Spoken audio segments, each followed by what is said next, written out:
Olá, pessoas lindas, bem-vindas ao meu canal. Eu sou a Renata Gomes e você está no canal Rediz, porque como vocês já sabem muito bem, eu gosto de falar um pouquinho.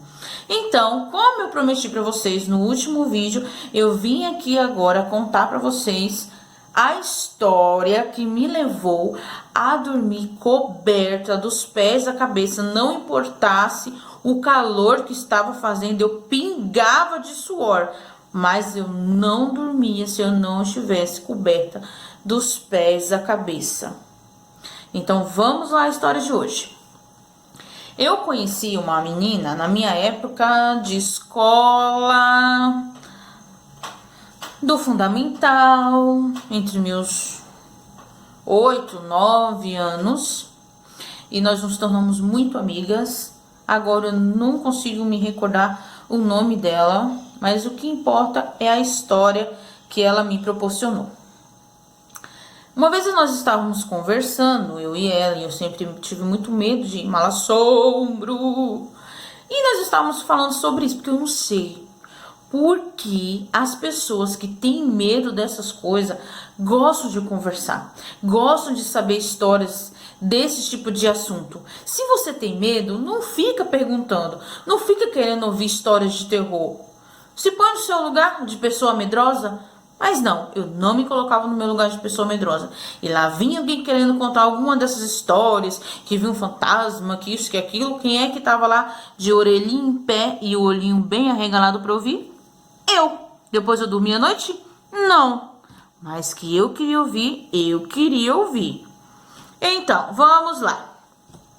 Aí essa minha amiga me contou que a avó dela mexia com coisas assim de feitiçaria, de simpatia, de coisas assim mais ocultas, sabe? Acreditavam nessas coisas de espírito, de fantasma, de entidades, etc. Que muitas pessoas acreditam. Então a avó dela era uma dessas pessoas. A avó dela e acho que a família dela inteira. E ela contou pra mim que uma vez o pai dela acordou à noite insistindo que tinha alguém puxando o pé dele. E esse homem gritava, solta o meu pé, solta o meu pé. E todo mundo, meu Deus, não tem ninguém pegando no teu pé. Tem sim, solta o meu pé. E aí, como a família inteira sabia que a avó dela, que é a mãe do pai dela, que poderia ser a mãe da mãe dela, né, gente? Óbvio, então, mas é pra deixar claro que era a mãe do pai dela, pelo menos que eu me lembre. Foram buscar ela, porque naquele tempo, gente, não tinha telefone. A sorte que a mulher morava perto, porque se morasse em outro estado, coitado do homem. Foram buscar ela. E aí, quando ela veio, ela deu umas chineladas assim, ó, próximo da onde o pé dele tava, né? Que ele tava deitado na cama lá, desesperado, gritando, solta meu pé, e não conseguia sair dali de jeito nenhum. E ela pegou e deu uma chinelada. Solta o pé dele, solta o pé dele. Depois que ela deu essa chinelada, vocês não vão acreditar.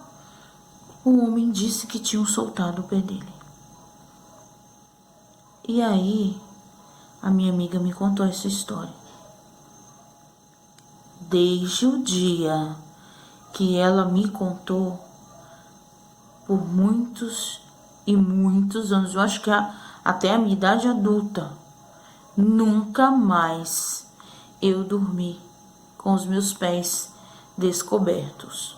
Hoje é muito engraçado que eu não consigo dormir totalmente coberta, mesmo que esteja muito frio. Eu sempre deixo meu pezinho para fora e fico balançando. Peguei esse tique.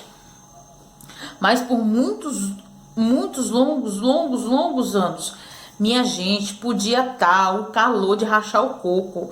Eu suava, eu transpirava, eu fedia debaixo da coberta, mas eu não dormia sem estar coberta dos pés à cabeça, porque toda vez que eu ia dormir, eu lembrava dessa história de que tinha alguma coisa que podia puxar o pé da gente de noite.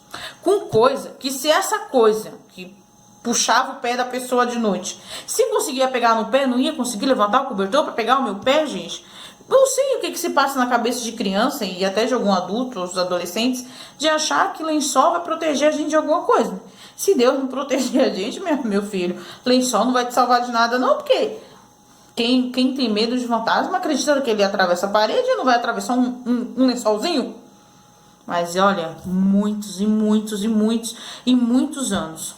E ainda para piorar a minha vida, a minha avó, pra gente não ficar acordado de madrugada, porque criança é assim, né? Acordam, aí cutuca, acorda o outro e começa. Ficam conversando, porque eu não sei de onde é que um monte de criança junta, acha tanto assunto. Então, pra gente não acordar de madrugada e ficar com as risadinhas, porque a gente, criança, ela não se conforma só em conversar baixinho. Não, eles falam alto e eles querem rir. E na casa da minha avó, época de festa, sempre tinha muito neto. Então, qual foi a tática da minha avó? Ela disse pra gente que tinha o pesador. Eu não sei se alguém aqui já ouviu falar no tal do pesador, mas a minha avó contava a história do pesador. Ela dizia que quando nós acordássemos no meio da noite, não era nem pra gente abrir o olho, era pra gente se esforçar e dormir, porque podia ser que naquela noite o pesador ia vir medir e pesar a gente. Que era um monstro muito grande, que ele sempre ia no quarto de muitas crianças, que o trabalho dele era esse, medir as crianças e pesar, para ver se a gente estava no peso certo. Olha só o que a minha avó falava pra gente. E que se você abrisse o olho e ele estivesse te pesando, ele estivesse indo lá para te pesar, você morria. Você acha que eu ou algum dos meus primos acordou alguma vez e conseguiu ficar acordado à noite? Quando a gente acordava por algum roupante, a gente já se tratava de se obrigar a dormir, porque nós tínhamos pavor desse pesador. Aí junta a história do pesador com a história do tal do fantasma que puxava o pé do pai da minha amiga. Eu fiquei por muito tempo horrorizada. Gente, tinha dia que eu tinha que dormir segurando o meu pé, que eu lembrava da história da minha amiga, pra mim, que eu tava vendo aquela coisa vindo puxar o meu pé, que horror. Eu sei que demorou muitos anos pra eu esquecer dessa história, pra eu amadurecer e ver que isso não tinha nada a ver. Mas olha, foram muitos longos anos. E hoje eu conheço alguns adolescentes que dormem coberto da cabeça ao pé. Eu não sei por que um raio de uma criança, de um adolescente que tem medo, inventa de ficar vendo vídeo, ficar vendo filmes de terror, de quando os pais estão lá contando as histórias do fantasma, se enfiar, se embrenhar ali no meio. Eu lembro que a minha mãe começava a conversar sobre essas histórias e a minha mãe falava pra mim: Renata, vai dormir, Renata. Tu sabe que tu tem medo, Renata. Não, mãe, eu tenho medo não, capaz, eu sou grande. E ficava lá ouvindo a história. À noite eu dormia? Não. Eu deixava minha mãe dormir? Não. Eu lembro que eu ia bem nas pontinhas do pé e me enfiava na cama da minha mãe e do meu pai. E minha mãe dizia, vai pra sua cama. E meu pai dizia, não, deixa a bichinha aí. Tu vê como que criança não tem noção, né? Eu sei que por muitos anos, gente, meu Deus, não façam isso com as suas crianças, não. Não fique contando essas histórias, não fique inventando essas coisas, não. Acaba com a criança, acaba com a infância, acaba com as noites de sono da criança. A gente sei que eu sofri muito. Hoje, graças a Deus, eu já não tenho mais medo dessas coisas. Será? Será que não tenho mais medo mesmo? Ui!